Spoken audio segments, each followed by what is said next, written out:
Hello, Dr. Hilary. This is awesome that you are on this segment. I cannot wait to hear just more about you and what you do and how we could manage stress. Right? That's Yes. what we're here for. Yes. Thank you so much for having me on. Yes. So first off, tell us a little bit about you. So who you are, what you're doing, and all of that good stuff. I know there's a lot. I hope we have a long segment. We're good to go. We're good to go. So I'm a chiropractor, full-time chiropractor in Carmel, Indiana, and I started my business about 15 years ago. I'm married. I have 2 kids at home and 3 stepkids. And I also have a couple other part-time businesses, including business coaching. So always keeping busy, learning things. I love going to seminars and conferences, and that's like one of my exciting things I get to do for fun is travel to conferences, learn more, and just keep growing and building. Nice. And chiropractic care is so important. Right? It is truly, truly important. I, was with a chiropractor for a while, and I know the benefits of just overall care of that. So that is definitely key in everybody's at least self-care for their own self, their health and wellness. So thank you for that. So what, well, first off, you say you travel. Where's your favorite place to travel? Well, let's see, this time of year, I love traveling warm places. Not going to lie about that.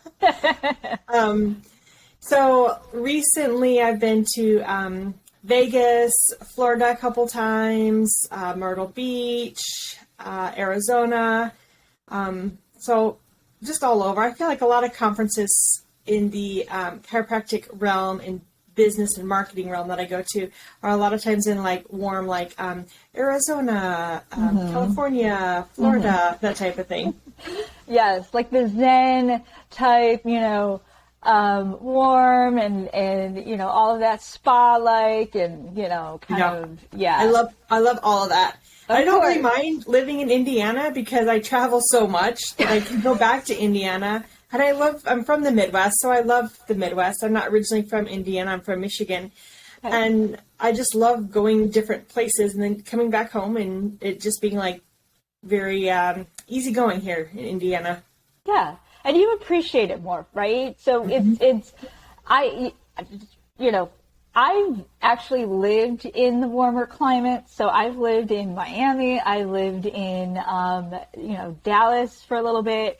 And I was like, I need warm weather. And sure, both of those, during the summer is completely like really humid, really hot. So the grass is not always greener. Let me just say it's great to visit, obviously this time of year, just getting out there and getting that sun and getting that warmth and then coming back and being like, you know what? I could take this. Also, like, no one wants to just visit Indiana. No one goes, oh, it's on my bucket list to visit Indiana and Indianapolis. Why not? Come on. This is like a state you live in, then you travel and you go other places. Exactly. I'm actually going to Arizona for the first time in end of January. Ooh, so nice. I am excited. I'm going, flying into, not Tucson. Anyway, so I'm going to like Scottsdale and all over the place, and I'm excited. Right. You must be flying into Phoenix then. Oh, Phoenix, yes, thank you. I don't know why I was thinking of Tucson. Well, that's where I came from a couple months ago. Went to Scottsdale also and into Phoenix a little bit. So Nice. Well, amazing. So let's just get into it. What is your stressors in life? Like it could be work, life in general, or personal. What's coming up for you, lately that's been just a stressor in your life? Mm-hmm. Yeah, I think that right now, running a business, the chiropractic business, with a lot of employees is a stressor. And it's not necessary. I mean, I have like wonderful employees, don't get me wrong. It's just that the fact that they're constantly, you're adding more, which is a stressor because we're growing so much. So we're constantly interviewing and training. It's just, adding more people into your space that you cherish so much is a little bit of stressfulness, making sure everyone's happy and all the other staff is happy with the new add-on. I think that that's a big stress, is making sure that the office is run correctly and that like my patients are given the best care and the best service possible, because I guess I've been so many other places where the staffing hasn't been great, right? And I don't want that to interfere with someone's like healthcare and their healing process. Yeah, no, and first of all, it is a good problem to have, right? When you're growing and you need to have more staff and it's just growing, that is a good problem, but it is definitely a stressor. And I understand how at the end of the day, your, clients or, customers, anybody, or patients, they dictate whether you stay open. So they have to have that great customer service at the end of the day. Mm-hmm. And, I see that. I see how, the whole staff has to be in alignment in what the values and what you, again, the values, what you portray, your name, everything else, because it's word of mouth, especially in chiropractic care. It's definitely word of mouth. There's a lot of chiropractors out there, I'm sure, but it's, when people ask, well, who do you recommend? We want your name to be front and center. So I get that. How do you, well, first let me ask, do you have a self-care or do you manage your stress, okay? Or are you having a tough time managing your stress right now? What's going on? Yeah, I would say the majority of times I'm pretty good at like reading and watching some signs of my own. With the cycle of working so much, then usually something gets taken off that is more of a me time. For instance, I have not been to yoga and Pilates for a while, and I know, I'm like, well, I just need to get so-and-so trained, then I can have those few hours off to myself to do that.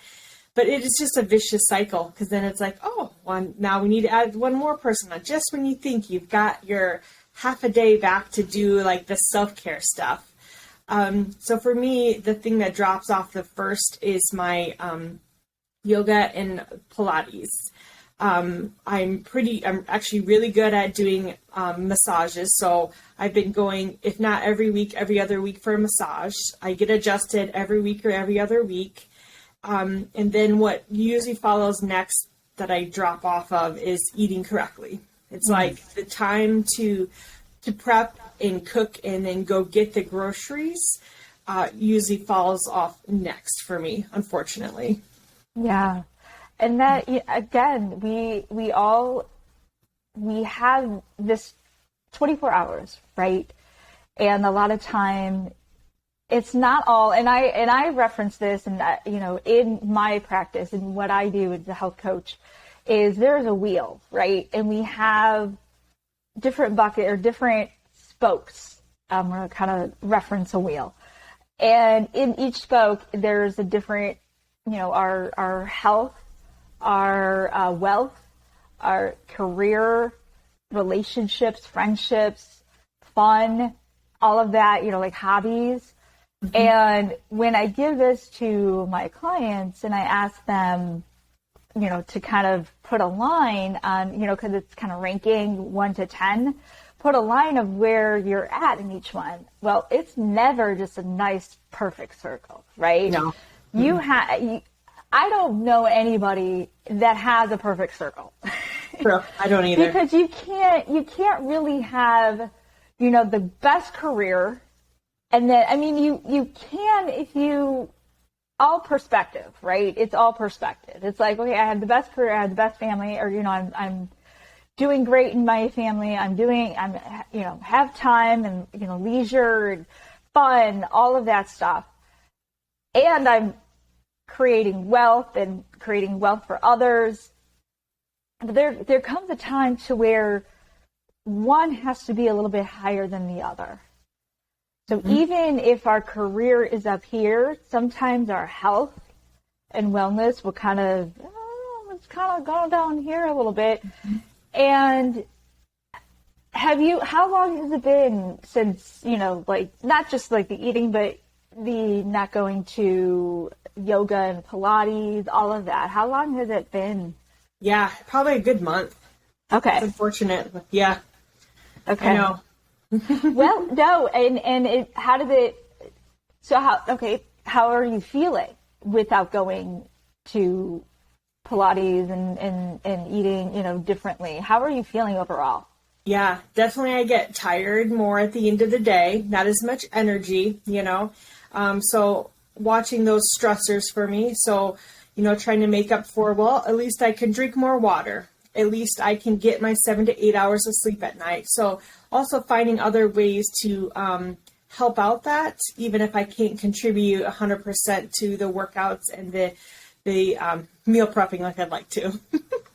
Well, and that's what it's about, right? It is, again, we're not all perfect. We're not always going to have everything done for us unless we have all that money for, to hire people to do things for us, which would be amazing. Yes. But, let's go to reality. Let's get back to reality.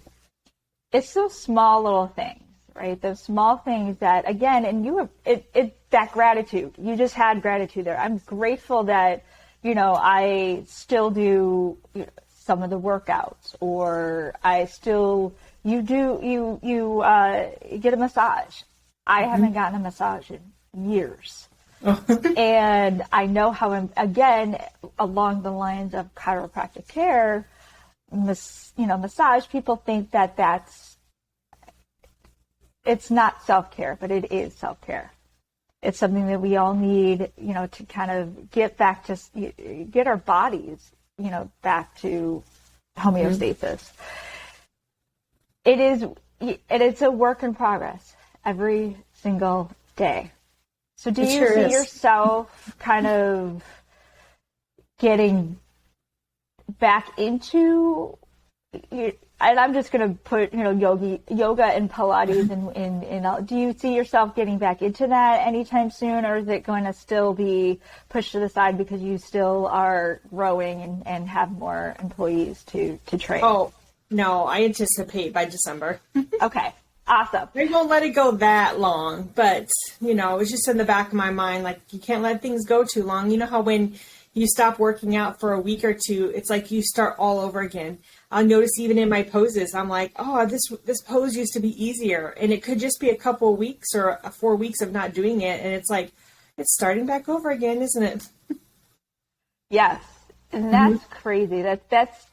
I get it. Even after 4 days of not going because I was sick with COVID for 4 days, and it's kind of like, oh my gosh, I need to work out. But of course you can't. But even after that, and COVID, that's a different, because you're weak in general, but just kind of getting back into the swing of things. It's starting square one. And maybe getting off topic, but it kind of puts it into, the question kind of just came out with, well, not question, but I think that's why people get afraid of now, I don't want to say stopping, but starting. It's more or less like people think that it is harder to get going, but once you get going into that routine, then it gets a little bit easier. But I think a lot of people, when they think that they have to go 0 to 100, right, in a week. And when that happens, I think that kind of deters people from even stepping into a gym. or stepping Right. into working out or stepping into a class. Mm-hmm. It's kind of like what you said, maybe somebody 10 years ago was like a fitness king or queen, right? They were in the gym all the time, and then they stopped. And then it's like, well, I used to do this. Now I can't even lift such and such weight. Mm-hmm. And I think a lot of times it's a lot of mental talk that we have to have, right? Is that what you kind of do? Do you do a lot of self-reflection, any mental talk to your, like, to get you motivated? What motivates you? I know that, even a baby step is a step in the right direction. So whether or not I can do the 3 times a week that I would like to do, I feel like 1 time a week is a step in the right direction. So anything in the right direction, I feel is worth doing and attempting, even if it's not, like you were saying, like 100% into it. Like, hey, let's at least make the effort and start moving in the right direction. Right. Mm-hmm. And that is key. It's that small step. And that, again, you don't go 0 to 100 in 2 seconds. It's especially not with kids. Their timeline changes your stuff all the time, and you've got this and that, and the teacher meetings. It's just like, okay, let's squeeze one more thing into my week, shall we? Yeah.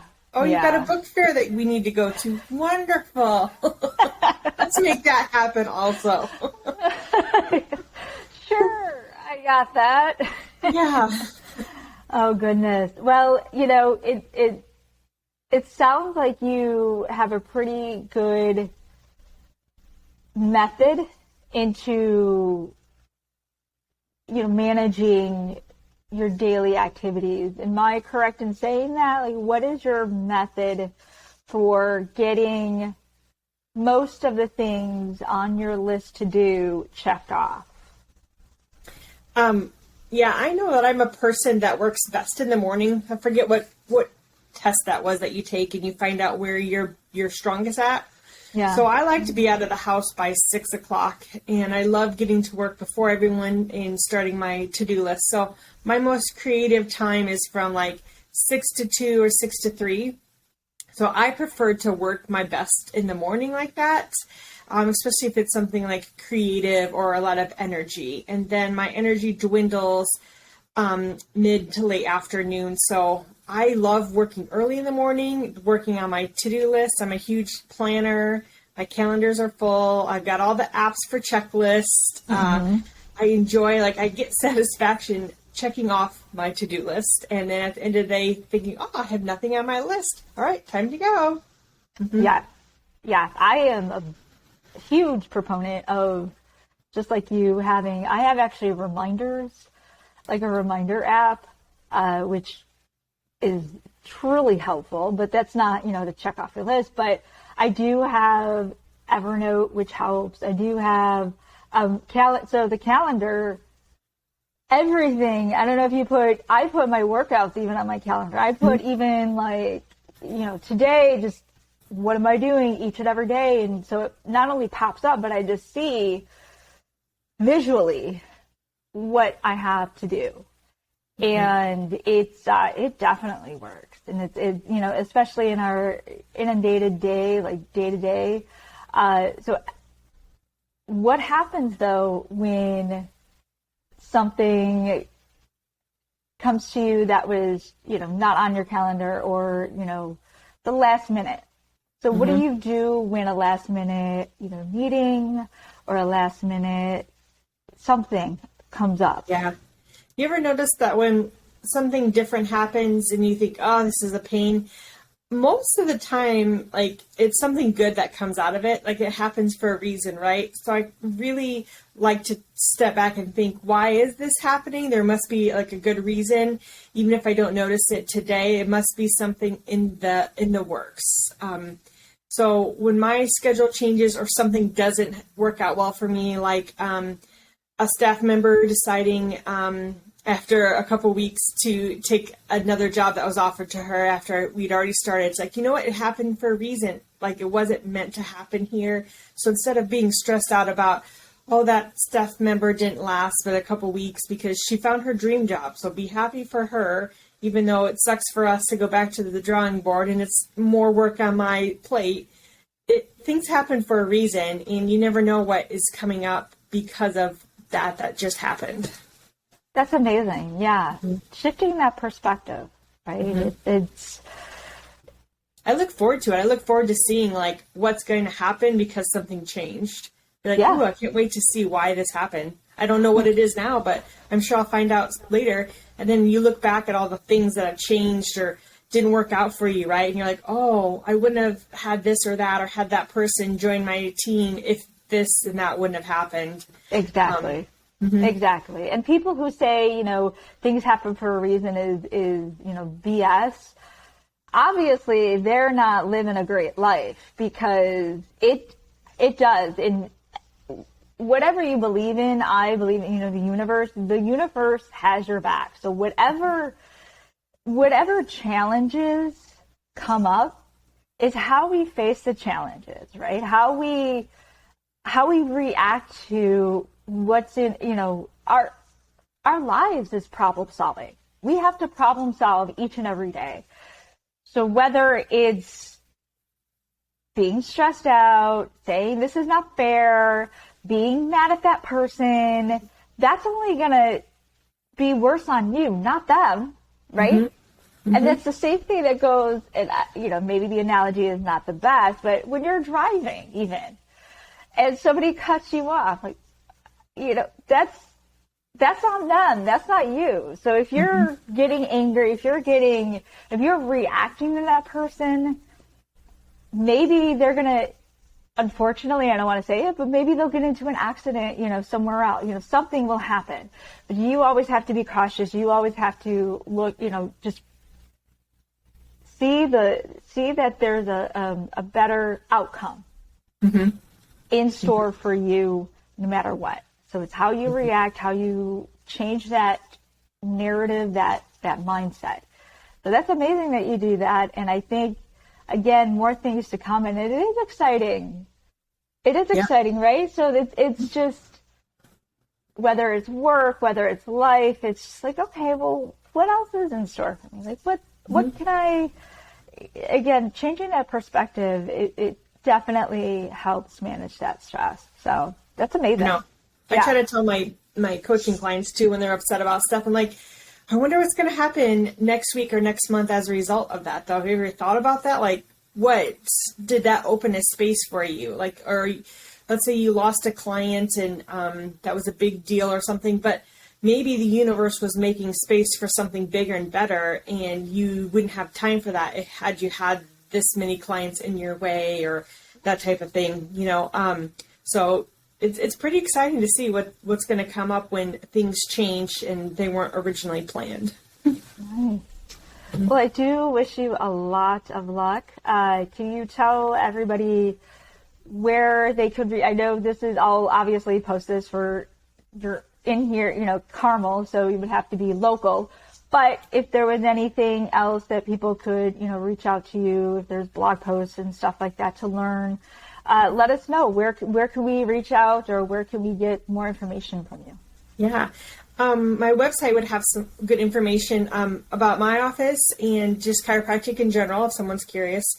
It's Rangeline Chiropractic.com. So in Carmel, it's called Rangeline Chiropractic. We are not on Rangeline anymore. We're on Keystone Way because I bought a building and moved it and didn't want to change the name. So that's it. We're still Rangeline Chiropractic, not on Rangeline Road anymore. Is it a bigger place? It is. Yep, okay. It's our forever home for chiropractic. Got it. A lot of space. Okay. And then my business coaching that I do, so I'm a certified intuitive life coach also. Nice. And so I integrate both life coach and business coaching. It's called HHJ Consulting.com. Beautiful. I'll be sure to put all of that information in the show notes, just a link so people can click on. It'd be easy to get to you. So amazing. Thank you so much for being on here. This new segment, hopefully, you know, a lot of people, a lot of my listeners get to understand life obviously goes in different directions, and it's how we manage stress that really helps. So thank you for being on here. Thank you for having me.